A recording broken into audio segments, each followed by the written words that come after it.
Bueno, el día de hoy tenemos aquí en Telemundo Nuevo México a Darren White, quien es uno de los candidatos a la alcaldía aquí en Albuquerque. Welcome, Darren. Thank you. Thank you for having me. Yeah, no, thank you for being here. Let's get started. Vamos a empezar. Que nos diga él un poco de él. Darren, tell us a little bit about you. Sure. Pretty much dedicated my life to public service. I started as a Houston police officer many, many years ago, and then moved to Albuquerque, where I served with the Albuquerque Police Department. And then in 1995, Governor Johnson asked me to be his secretary for the New Mexico Department of Public Safety. I did that for 5 years. And after that, I actually took a job with a TV station here in Albuquerque, and I was a TV reporter for 2 years. ¿Qué es lo que va a hacer Darren, no? Para disminuir el crimen en nuestra ciudad, pero también tener esa confianza entre la comunidad y las autoridades? Well, we have seen record-breaking crime in Albuquerque in the last 8 years, over 750 homicides. And I'm a person that believes the fundamental role of government is to keep people safe, and I don't think we're doing that right now. The first thing I would do is I'd hire a new chief of police, one who's a strong and inspirational leader, somebody the public can be proud of, and the police officers, the rank and file as well. We got to get back to what I call old school policing, proactive policing, where officers are out on the streets, they're conducting traffic stops, they're looking for people that may have warrants. Some of those are warrants for violent crimes. But when they're also doing traffic stops and out there in the public, they see that some people who sometimes are up to no good. The mayor tends to rely solely on technology, the cameras, the speed cameras, and they just don't work, because that being able to pull people over for traffic violations is an important part of our job. I will also, I want to start a juvenile crime unit. We all know that criminals are becoming younger, many of them more vicious and deadly. And so let's get some officers with specialized training to recognize some of the folks who are out there causing trouble, who are younger, but then work with the DA as well. ¿Cómo trabajaría con las escuelas y organizaciones locales para mejorar la educación y preparar a los estudiantes? So obviously the role of the mayor is a little, doesn't have a lot of responsibility when it comes to education. A state-run APS is run by the state. But we do have influence, we do have programs. I think it's important that we continue after-school programs. Reading proficiency in Albuquerque schools is horrendous.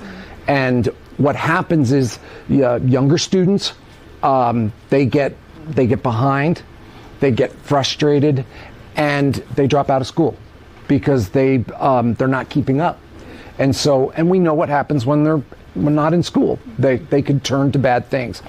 We need to do after-school tutoring. It's already done, but we need to double our efforts on that. The other thing I've learned, talking to many of the business owners in Albuquerque, we need vocational training so that, not everybody wants to leave school and go to college, but learning a trade is just as important for many people. And so let's look at more vocational training as well. We just need to give our children some more opportunities.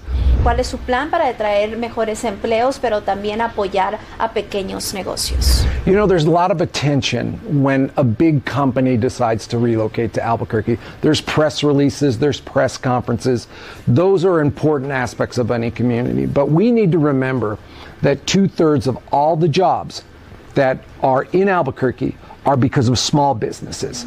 And so it's important that we don't forget them. They are struggling right now with crime, with homelessness.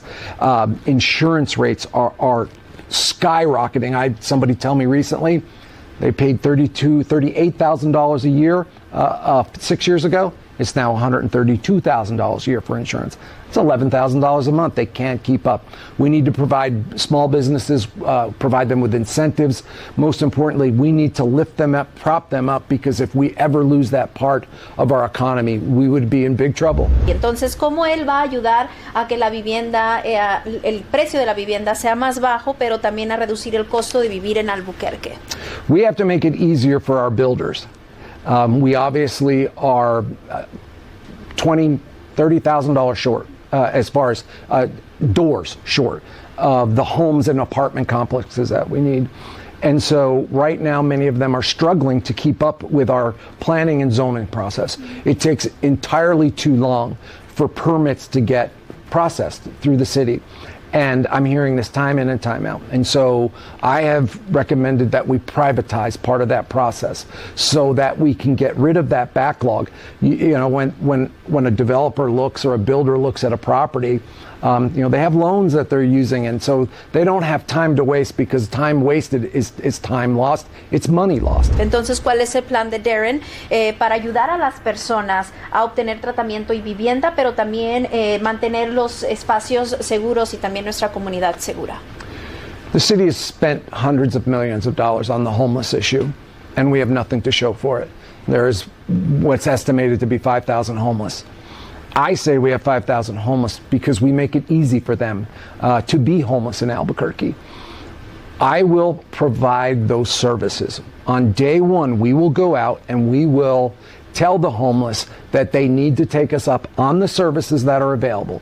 If they ignore us, if they say they will not take us up on that, then they will be cited, because you cannot camp on our streets, our sidewalks, our parks. It's illegal.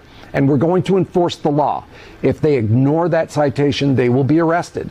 It's not fair to the people that live in those communities that are most impacted. Might I also say, there isn't a place in Albuquerque that's not affected by it. The homeless camps are all over our city. But the people that live in the hardest hit areas. ¿Cómo va a garantizar que las personas se sientan seguros al usar los servicios de la ciudad, pero también al mismo tiempo atiende las preocupaciones sobre inmigrantes que cometen delitos? I'm going to do the same thing that President Obama did. It's called secure communities. And what that is that if you're in our country illegally and you break the law, then your information should be shared with immigration. We're not interested in families, we're not interested in victims, we're not interested in witnesses. But if you are here illegally, you commit a crime, that information should be turned over to immigration. You have to also remember, which is really important about this issue, many of the people who are committing those crimes, the victims are also immigrants. We have a case of somebody from Venezuela. He strangled his wife, and he was let out of jail. There was no detainer put on him, and he should have been. He was here illegally. He went on later to shoot up and commit murder, and that is a perfect example of somebody who's here illegally targeting a Venezuelan community, and so I will not tolerate it. It has got to stop. And one other aspect of this, if we allow under what was Obama's plan, secure communities, immigration will check everybody's arrested. If they do it at that point in the process, they don't have to go into the streets and look for people that have caused crimes. And so that's a real important aspect of it as well. I'm not interested in families, not interested in the victims or the witnesses. This is only people who commit crimes. It's a consequential election. Albuquerque is a tipping point. Crime and homelessness are really jeopardizing our quality of life. We have a chance for a change. I ask you please to go vote.